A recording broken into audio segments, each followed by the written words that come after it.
So let's talk content.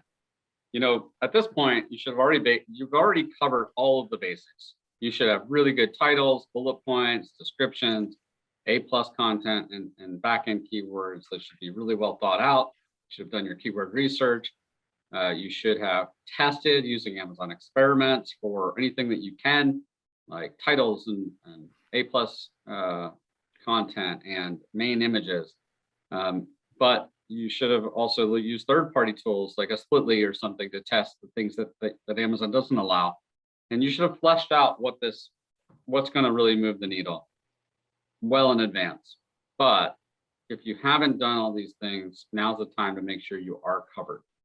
If you've got products that don't have the basics, we'd recommend you focus on the basics before you start getting into some of these holiday specific advanced strategies, because adding some holiday elements to your listing is not going to be as impactful as having a title that is really well positioned with the right keywords. Do we recommend you make changes at this point in time? Absolutely not. But if you have a very simple bullet, or whether it's very simple bullet points or titles or something, because you've never optimized and you've never capitalized on any of the character counts that you have at your disposal, now's the time to put those basics in place. As long as you know that there's only upside potential.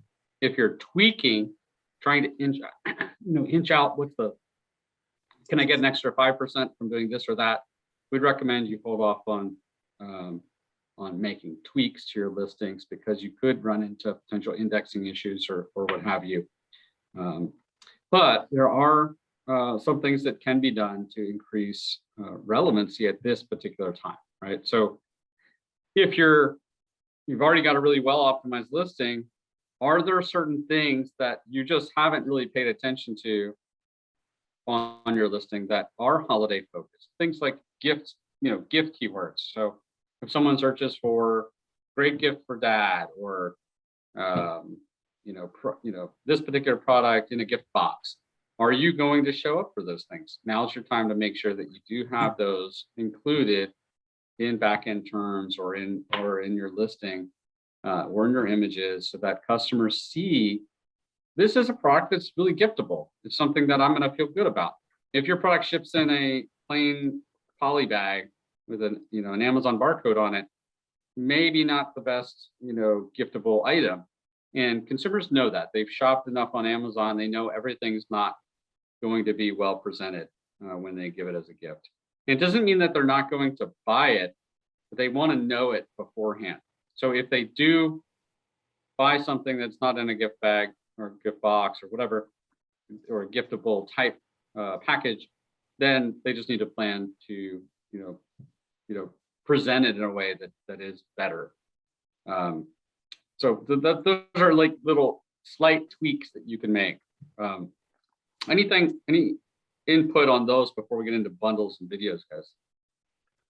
I'll give a specific example. I don't think giving away it. I mean, this is all public information. So I got one client that I work with that's in biodegradable, eco-friendly paper plates and bowls and things like that. And so we were doing some research this week, and we went to Helium 10, which is a keyword research tool among other things. And they now have a column in the magnet report that shows past 30-day search trends. And so, for example, we actually saw, eco-friendly, well, it didn't say eco-friendly, but it was paper plates for Thanksgiving. And it said in the past 30 days, searches have increased 265%.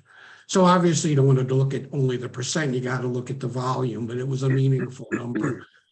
So using that, it's okay, as it says in this bullet, what are we going to do to get found, in search rank? But then as it says, okay, if we get somebody and they click through and they get to the detail page, let's show them the product on a Thanksgiving table, for example. So that's a specific example. Sure. Yeah. So moving on to virtual bundles, I'm a big fan of virtual bundles. uh, am I a fan of virtual bundles over physical bundles? No. Obviously, physical bundles are better because it's a better experience, and you know, one FBA fee for the whole bundle. But virtual bundles allow you to test and learn what is going to work. What are the consumers wanting to buy together? You know, giving them a one-stop shop essentially. And to me, this now's a great time to be doing it, because if I've got a budget of $50 for something, and Paul's got a budget of $100, and Wes's got a budget of $150, whatever it is, if you could have a bundle that has these different price points in it, and I'm looking for something around that price point, it's an easy one-stop shop. And oftentimes you're telling a story of what consumers would often buy together, so that you're not blindsided when you give a kid a toy without batteries, right?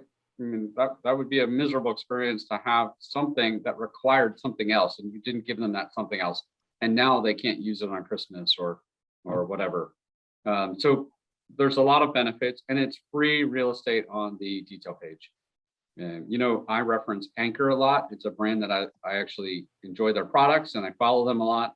If you go to any of their product pages, they will have half a dozen different virtual bundles listed on most of their key products to capitalize on that free real estate. And you know, sometimes they're not great deals. They're just, I mean, there just happens to be products that they're including together that, you know, it makes sense, because you're building up more placements on search term, you know, search pages, and on that product page, you're just getting all that free real estate. So, anything else to add to that? Yeah, I mean, the other way I use these virtual bundles is defending search results pages. If you've got a couple products that are, you know, really driving, they're critical to your volume, and they're fairly established brands, and your competitors are going after your branded searches, you can use this to take up a lot of real estate. You take that key product and you start to bundle it with a bunch of, obviously they need to be complementary, and, you know, some thought needs to go into it. But I've done this with one client. Between the virtual bundles and the physical bundles, we have, you know, we basically, including sponsored brand video, we basically have almost every slot in the top 4 rows. So, you know, it's not just learning for new bundles, but for defending against those key searches that competitors are going after. Yeah, absolutely. Right. Makes a lot of sense. And, you know, Amazon shows you what consumers commonly bought together on a product page. So if you're confused on where to start, check there. For example, if you were selling an ice maker, you know, ice machine, let's say, you might want to include an extra filter, and you might want to include an ice, you know, machine, you know, hookup kit, like an installation kit or something. These are, this is an example I saw recently, and so I'm calling it out. But those were things that Amazon just revealed to you, saying these are the items consumers are commonly buying together. Why would you not want to make it a one-stop shop for your customers by adding that as a virtual bundle? And by the way, you know, if you have the means of doing a physical bundle because you do know that there's enough volume on those combined purchases, do it. But right now is a great time to run with virtual bundles, because there's no harm in adding a bunch of virtual bundles. You're not impacting your listings at all. You're just adding new listings, essentially, of combined content with one combined price. It's kind of a no-brainer at this late stage in our holiday preparations. As far as I just going to make a quick comment about the virtual bundles, is that it's also, and if you guys mentioned it, I apologize, but it's also a good opportunity to, you know, when you're bundling these things together, you can create different titles. And if you're going to include, for example, I have some clients that we tested the market to include, you know, 2 of the same product before we actually shifted into FBA. But when we did that, we took the opportunity to kind of A/B test our titles a little bit, you know, because of, you know, Paul, as you were saying, taking up more real estate on the search result page, but we wanted to adjust the titles a little bit and the bullets and those kind of things So, and then also too, you can adjust pricing for those items that you're bundling together. It's a really great way to do that. And I believe Amazon is still showing that buying the bundle, you're going to save a little bit too, if you do it that way.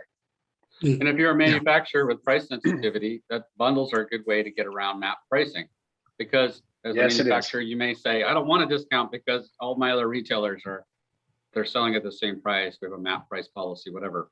But are they all selling multiple items together? And maybe that has an impact on your willingness to have a price that's combined, because the consumer is buying so many different products together. It's excluded from that MAP policy. It's not always, but sometimes it is. So there's a lot of different benefits and a lot of different ways you can use it. I love the title changes as well. I mean, we worked with a client, in preparation for a holiday earlier this year, to do A/B experiments on a title. We saw 71% benefit from using one title versus another. It's a huge impact. A lot of times that matters big time. Well, if you are already too late to use Amazon experiments, but you have a hypothesis that maybe these things could be slightly tweaked to have different words, you're able to change some of the virtual bundles without any harm to your original listing and get the exposure on that same product. Another thing you can do with with bundles in general is as a part of a buy box strategy. Again, if you've got an item that you happen to have a lot of other third-party sellers you're competing with, and all the stuff that goes with that, if you take that item and create I'll say a virtual bundle, if you take that item and create a new virtual bundle, you're going to own the buy box. It's extremely unlikely these other third-party sellers are going to go and start bundling and packaging products. Mm-hmm. Very true. So holiday videos. So, again, you should have already had videos in place. This is nothing new to you. You've been preparing, hopefully. But what if you did a slight tweak to your videos to include the giftability messaging, to include, showing them the package, even if it's something like just showing them the product and the way it's packed. It doesn't even have to be really giftable per se. It's not like it has to become in a gift box per se, but this product looks like something that has substance to it. It's a clam pack, or it's a product that is nicely packaged, like an Anchor product comes in a nice 2-color, blue and white box. That at least it looks good. It may, it's better. It's a step up from cardboard, brown box cardboard packaging. But showing them that if you have anything better than a poly bag or a brown box, give insight into what they are going to get, so they have more confidence when buying it for gifting. Those enhancements for holiday. Well, not specific to holiday, but the sponsored brand video, again, from a defensive perspective, it's like a bundle. Mm-hmm. People are not, some of these competitor third-party sellers are not, it's one thing that they're going to compete with you on price. They're probably not going to go out and produce a sponsored brand video. So, if you have one, that's a great opportunity, again, to get a lot of real estate. It takes up a whole row, and not have to worry about somebody else probably doing it. Yep. And we'll talk about that on another slide in more detail, but I'm a huge fan on those. As we move to A+ content, one of the suggestions we have is just utilizing some slight changes to your content. It could be just your brand portion of your A+ content or something where it has some sort of an appeal towards holiday shopper. And of course, you can set this for a period of time and then swap it out, to go back to normal. But at least the consumer knows that it's fresh content by doing that. I don't think the customers are going to make a purchasing decision by saying, "Hey, this is holiday themed. I should buy this," right? But it's, but I do think it shows freshness of the content and relevancy, and then you can, remind them with the content that this is a great gift item. You know, if they have, you have a little graphic that shows like a giftable box, you know, wrapped up or something, they may not even thought about this for a gift. They're looking for themselves. But now all of a sudden you reminded them, hey, this is a great stocking stuffer, or it's a great item to give as a gift. You know, one thing to remember with that, Steve, is that if you're making change to that A+ content and you are going to remove something that is already existing, remember you've got keywords, back-end keywords behind those images. And if you have any ranking for them, you're now removing them. So be sure to use some of those, those keywords when you add this new content. If you're not removing anything, it's still going to be there, but just be careful on those kinds of things.